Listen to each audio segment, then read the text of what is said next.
আমি কথা বলতে আমি কাউকে দেখিনি। ওর আবার কি যেন ছিল একটা, ওই যে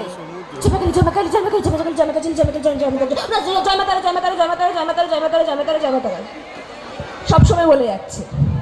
কিন্তু হ্যাঁ, কে যেন বললো সোনাকে কিন্তু আমারও খুব ফেভারিট লেগেছে। প্রথমত কল্যাণী হয়ে আসলো, নিজের দাদার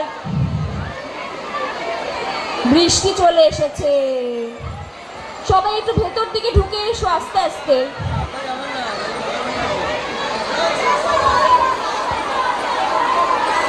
যাবে না, আমি তাহলে আমিও চলে যাবো, কিন্তু বলে দিলাম।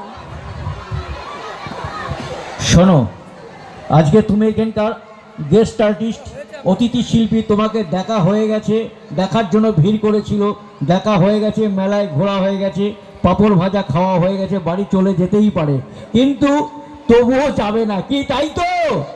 হ্যাঁ, আমি জানি তো, কেউ যাবে না, যত বৃষ্টি হোক, যত জল হোক, যত যাই হোক, তোমার কাছ থেকে একটা ডান্স পারফর্ম অবশ্যই দেখবে, তারপরে যাবে, তার আগে যাবে না কি, তাই তো? কিন্তু তার আগে একটা